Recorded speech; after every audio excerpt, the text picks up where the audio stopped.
allemands, Est et Ouest, sont montés sur le monument historique. La zone interdite est aux mains de la jeunesse allemande. Chacun leur tour, ils prennent la pioche, cassent un morceau du mur qu'ils gardent dans leur poche en souvenir. Berlin, une ville fortement marquée par le célèbre mur qualifié mur de la honte et qui a coupé la ville en deux pendant près de 30 ans. Il n'est pas étonnant qu'aujourd'hui, cette histoire contemporaine soit un incontournable du tourisme de la ville.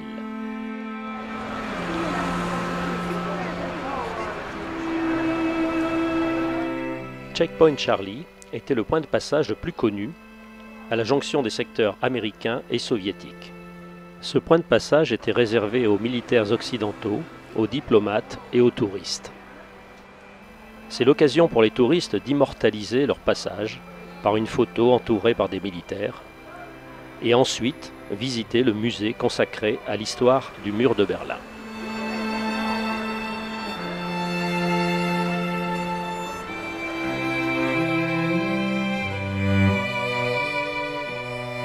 Autre lieu emblématique, la célèbre porte de Brandebourg, filmée ici quelques jours après la chute du mur.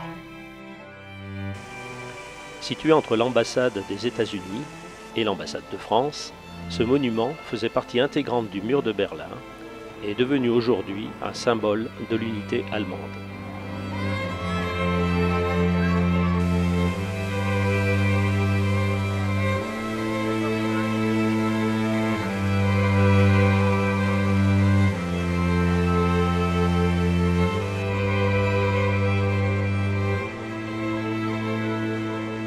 Entre la porte de Brandebourg et le Reichstag, un mémorial en mémoire des victimes des tentatives de traversée du mur a été installé sur les grilles du Tiergarten.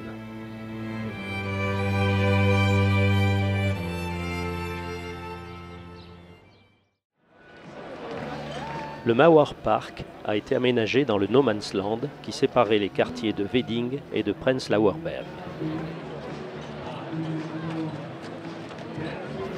La colline de ce parc sert d'amphithéâtre gigantesque où le week-end de nombreux orchestres se produisent.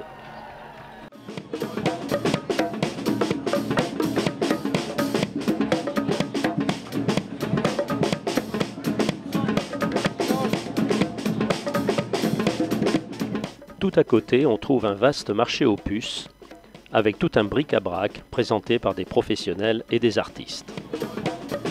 Et tout en haut de la colline, les vestiges du mur sont tagués et retagués en permanence.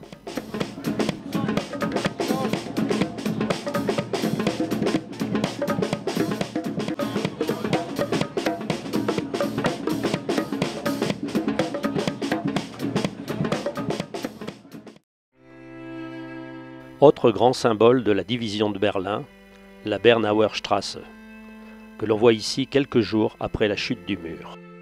Les cicatrices du verrouillage sont ici visibles de manière particulièrement dramatique. Les façades des maisons situées à Berlin-Est constituaient la ligne frontière, tandis que le trottoir situé devant ces maisons était à l'ouest. Familles, amis et voisins furent violemment séparés.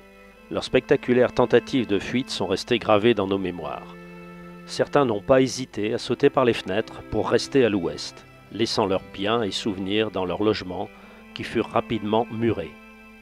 On n'a pas oublié non plus les images de ce soldat garde-frontière est-allemand sautant les barbelés pour passer à Berlin-Ouest. Le mémorial du mur de la Bernauer Straße a été inauguré en 1998. C'est le seul endroit où l'on peut encore voir l'intégralité du dispositif frontalier de la RDA. 220 mètres des 155 km du mur y sont conservés.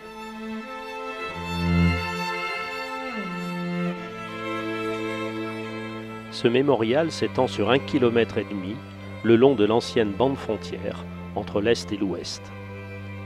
L'emplacement du mur a été matérialisé par des rangées de poteaux métalliques. On y trouve des bornes multimédia, des photos et des maquettes qui relatent l'histoire et rendent hommage aux victimes.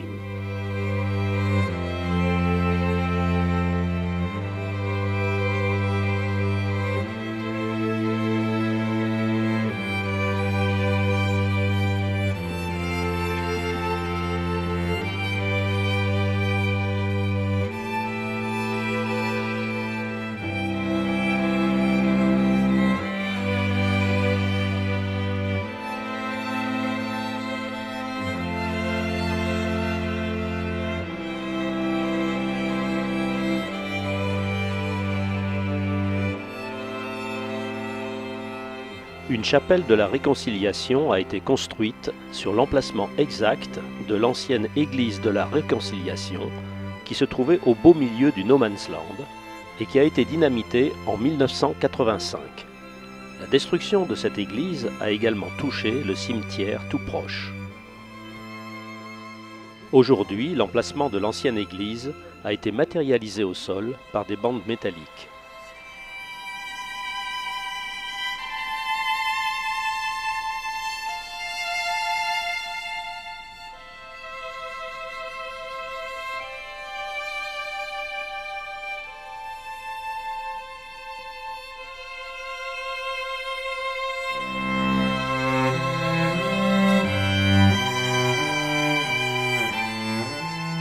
Les tentatives d'évasion ont rendu célèbre la Bernauer Straße. L'une des évasions les plus célèbres pour son audace fut réalisée à l'aide d'un tunnel souterrain, aujourd'hui matérialisé au sol par des plaques de cuivre.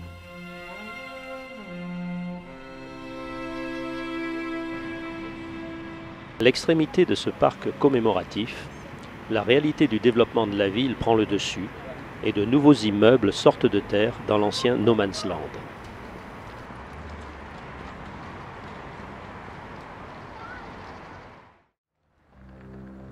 L'ancien siège de la sûreté publique accueille aujourd'hui le musée de la Stasi. On y découvre une exposition autour des bureaux et salles de réunion de Erich Mielke, dernier ministre en charge de la sûreté publique en RDA, et un aperçu des méthodes utilisées par ses services.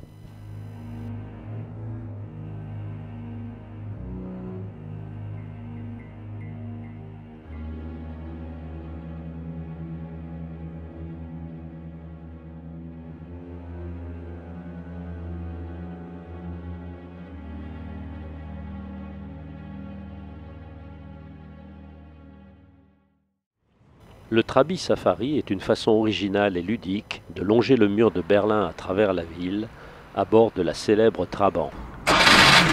Et on peut casse.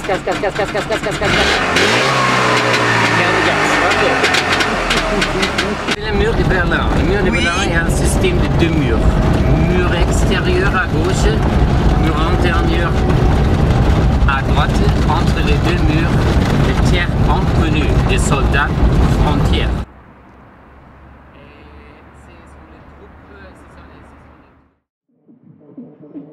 L'East Side Gallery recouvre la portion du mur de Berlin qui séparait les arrondissements de Kreuzberg à l'ouest et Friedrichshain à l'est. La rivière Spree en était à l'époque la frontière, doublée par un mur.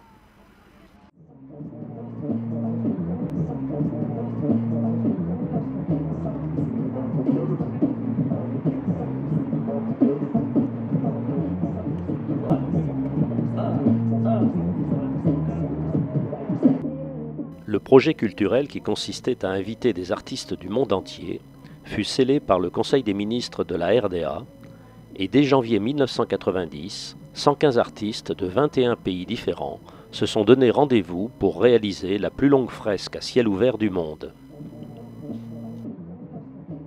Le fil conducteur de ce travail porte sur la division de Berlin et son unité retrouvée. Parmi les incontournables, figure le célèbre Bruderkuss entre Erich Honecker et Léonid Brejnev.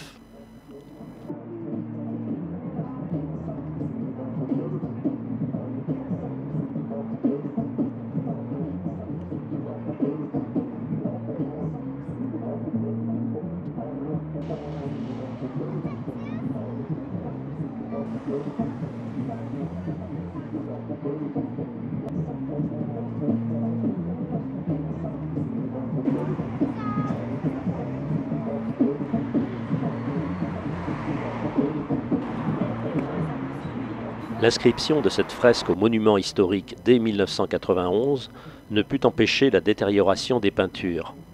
Plusieurs campagnes de restauration ont été menées, notamment avant le 20e anniversaire de la chute du mur, avec la participation de 87 artistes encore en vie. Malheureusement, en 2015, de nombreux tags sauvages ont considérablement détérioré certaines peintures.